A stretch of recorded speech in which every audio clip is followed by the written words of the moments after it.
et déjà un candidat déclaré à l'élection présidentielle prévue en 2024 au Sénégal. Et avec moi pour cette interview, Christophe Boisbouvier de RFI. Ousmane Sonko, bonjour. Bonjour M. Boisbouvier. Bonjour M. Perelman. Monsieur Sonko, vous êtes accusé de viol par une employée d'un salon de massage de Dakar, une accusation que vous niez farouchement. C'est un cas qui dure depuis presque 2 ans maintenant. Une question toute simple, toutefois. Pourquoi est-ce que dans cette procédure, vous avez refusé un prélèvement d'ADN? Parce qu'après tout, ça aurait pu clarifier les choses une fois pour toutes. D'abord, on n'est pas en face d'un dossier judiciaire, on est en face d'un complot d'État. Et la procédure a établi le contrôle. Vous savez, un des éléments les plus importants, c'est qu'il y a eu un rapport interne de la gendarmerie, commandité par l'ancien commandant-chef de la gendarmerie. Et ce rapport a établi qu'il y a eu un complot d'État qui a commencé avec des proches du président de la République, Macky Sall, et qui s'est poursuivi jusqu'au président lui-même. Et je vais m'expliquer. Lorsque cette affaire a éclaté, j'ai très tôt dit que c'était un complot d'État parce qu'il n'a jamais été question de viol et il ne sera jamais question de viol me concernant. Lorsque tous ces éléments-là sont réunis, établissant un complot jusqu'au plus haut sommet de l'État, pensez-vous que quand un État prépare un complot, il va laisser ces détails? Au nom de quoi je me soumettrai à un test ADN sur une procédure dont celui qui avait demandé des prélèvements est lui-même impliqué dans le complot, c'est-à-dire le procureur de la République, et qu'il a été capable, fait extrêmement gravissime, de modifier un rapport d'enquête d'un gendarme à la base pour pouvoir m'incriminer. On n'est pas dans un dossier ordinaire et c'est pourquoi je ne me soumettrai pas à ce test. Monsieur Sonko, les opposants Karim Ouad et Khalifa Sall ont une condamnation qui a priori les empêche de se présenter. L'ancienne première ministre, Madame Aminata Touré, qui vient de déclarer sa candidature, elle est aussi mise en cause, cette fois dans la presse, pour sa gestion au Conseil économique et social. Si vous-même vous êtes renvoyé en procès puis condamné, vous ne pourrez pas être candidat l'année prochaine. Est-ce que vous pensez que c'est une stratégie délibérée ou pas? Mais vous avez la réponse à votre question. Vous savez très bien que depuis que Macky Sall est président de la République du Sénégal, on assiste à un phénomène inédit. C'est la première fois au Sénégal qu'un président de la République choisit qui doit aller à une élection. Le président Macky Sall, il sait qu'il ne pèse plus absolument rien au Sénégal. Il est passé de 65% de score en 2012 lorsqu'il est arrivé au pouvoir à 46% lors des dernières élections législatives, c'est-à-dire qu'il est minoritaire et minorisé dans ce pays. Il sait que tous les Sénégalais lui ont tourné le dos à cause de sa gouvernance calamiteuse. Mais aujourd'hui, sa stratégie, c'est de communiquer sur l'international, de se présenter comme le seul capable de diriger le Sénégal, de gérer les intérêts internationaux, d'assurer une stabilité du Sénégal dans un contexte sous-régional et régional extrêmement perturbé. Et ce discours semble passer, parce que, pour ce faire, il instrumentalise un certain nombre de contextes. D'abord, le contexte du terrorisme.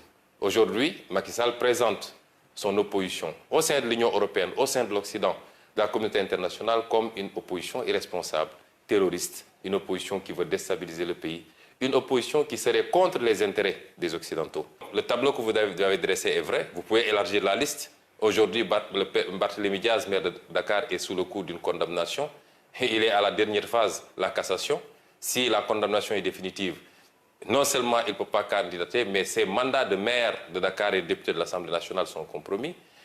Beaucoup d'autres opposants sont aujourd'hui dans ce cas-là. Qui donc va compétir en 2024 contre le candidat de Macky Sall parce que lui n'a pas le droit d'être candidat? Et ça ne relève pas de la démocratie et le peuple sénégalais ne l'acceptera pas. Alors justement, vous venez de soulever un point qui fait débat et qui fera débat, à savoir la question du troisième mandat. Alors Macky Sall n'a pas encore dit s'il comptait briguer ou pas un nouveau mandat. Il estime toutefois qu'en raison de la nouvelle constitution de 2016, il en a le droit parce que les compteurs des mandats présidentiels seront remis à zéro d'après lui. On entend certains de ses proches l'encourager à y aller. Alors, d'une part, en a-t-il le droit d'après vous? Et si il y va, Qu'est-ce que vous allez faire? On voit que vous demandez des manifestations, des concerts de casseroles. Est-ce que vous seriez peut-être tenté par une stratégie de déstabilisation si jamais il saute le pas? Vous savez, le seul fait que ce débat se pose encore au Sénégal n'honore pas ce pays et n'honore pas le président Macky Sall. N'oubliez pas qu'en 2012, c'est le président Macky Sall qui était à la pointe de la contestation contre la troisième candidature du président Abdoulaye Wade. Au point d'être dans les manifestations à la place de la nation, muni d'un petit matelas et se disant prêt même à y passer les nuits s'il le faut. Pensez-vous que moralement, un homme qui a eu cette position, cette posture et qui a mené ce combat-là, puisse se retrouver 12 ans plus tard dans la même situation où c'est sa place qui a changé, c'est lui aujourd'hui qui veut forcer une troisième candidature. C'est une honte pour le Sénégal, c'est une honte pour l'Afrique, que ce genre de débat ne se pose que chez nous. Quand on a gouverné de la manière dont il a gouverné, avec des scandales à l'appel, impliquant ses proches, ses beaux-frères, ses frères, ses parents, tous ces gens qu'il a mêlés à sa gouvernance. Quand on a gouverné par la brimade, en instrumentalisant la justice, en libérant les forces de défense et de sécurité sur les gens, quand on a gouverné de cette manière, on a toujours peur des lendemains. Mais sur le plan juridique, tous les constitutionnalistes sénégalais, vous voyez que chaque jour ou chaque semaine, il y a des panels. Je n'ai pas encore vu un constitutionnaliste qui dise le contraire. La question de la durée des mandats n'a rien à voir avec la question de la limitation des mandats. Et nul ne peut faire 2 mandats consécutifs. Cette phrase qui figure dans l'article 27 de la Constitution a résumé la question. Qu'est-ce qui va se faire? Cela relèvera du peuple sénégalais. Vous savez, ce n'est pas une question de Ousmane Sonko ou de X ou de Y. La preuve, s'il y a une question qui fait consensus entre l'écrasante majorité du peuple sénégalais, la société civile sénégalaise, les acteurs politiques de l'opposition et même des acteurs politiques du pouvoir, parce que de plus en plus des voix s'élèvent dans le pouvoir. On a même des démissionnaires qui disent rendre le tablier parce qu'ils ne peuvent pas admettre ce débat sur le 3e mandat. Le moment venu, le peuple sénégalais, qui est un grand peuple, qui a montré dans le passé son attachement à la démocratie, mais son attachement au respect d'un certain nombre de principes, ce peuple-là aura son mot à dire. Monsieur Sonko, lors de votre candidature officielle, c'était au mois d'août dernier, vous avez accusé Macky Sall de susciter des dossiers de terrorisme, de rébellion, de viol imaginaire, fabriqués avec le soutien de la France.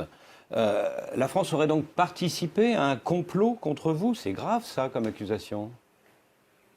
Ce que je veux dire, c'est qu'aujourd'hui, il y a un comportement. Pourquoi on l'avait dit justement? C'était que parce que vous, en tout cas un de vos organes, en l'occurrence France 24, RFI, s'était déplacé à Dakar pour faire un reportage tendancieux contre ma personne en essayant d'exploiter ce dossier de viol. Et de manière totalement partielle. Et aujourd'hui, lors des dernières discussions, en tout cas, des échanges qu'on a eu hier avec des responsables de RFI, eux-mêmes reconnaissent ce traitement tendancieux. Et au-delà de RFI, qui aujourd'hui est une chaîne française, il y a un certain nombre d'actes que la France pose qui nous fait penser, nous, opposition, de manière générale, que la France prend fait et cause pour Macky Sall pour des raisons qui lui sont propres. Et sur ces problématiques-là, nous voulons appeler la France à revoir sa position.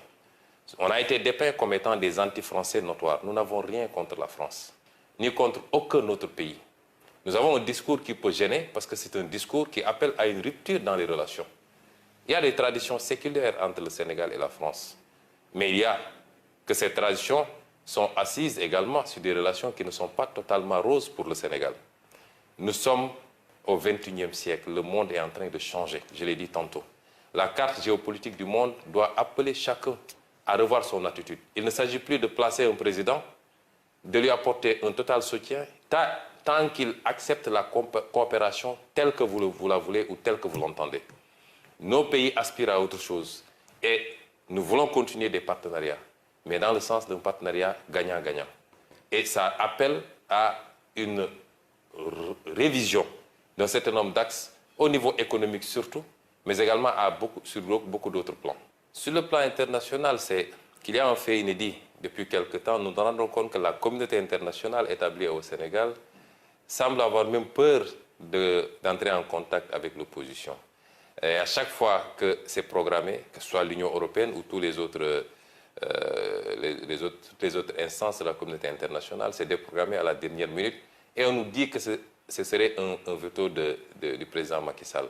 Et nous voulons dire à cette communauté internationale que l'opposition sénégalaise est une opposition responsable, ouverte sur le monde, qui connaît la tradition et l'histoire de la coopération au Sénégal, qui en aucun cas ne peuvent être interrompues.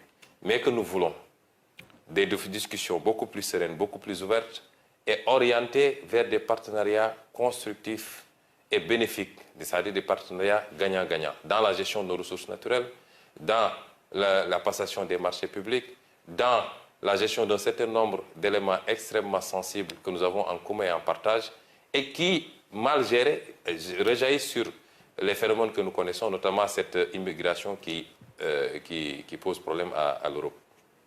Monsieur Sonko, vous dites que vous n'êtes pas contre la France. On a vu des manifestations anti-françaises et parfois pro-russes dans la capitale africaine. On a vu l'arrivée de mercenaires russes au Mali, peut-être au Burkina Faso. Quelle est l'appréciation de cette arrivée des Russes sous différentes formes? Est-ce que la Russie est un partenaire de confiance qui pourrait se substituer à la France? Oui, c'est des questions extrêmement délicates sur lesquelles notre position elle est très simple. Les pays africains sont des pays indépendants qui peuvent envisager de manière autonome leur coopération. Aujourd'hui, coopérer avec les États-Unis, la Russie ou la Chine est une option. Mais ce que je voudrais dire à nos amis africains, c'est de faire très attention sur un certain nombre de questions. Il n'est pas question de remplacer un partenariat qu'on considérait défavorable par un autre qui peut l'être beaucoup plus.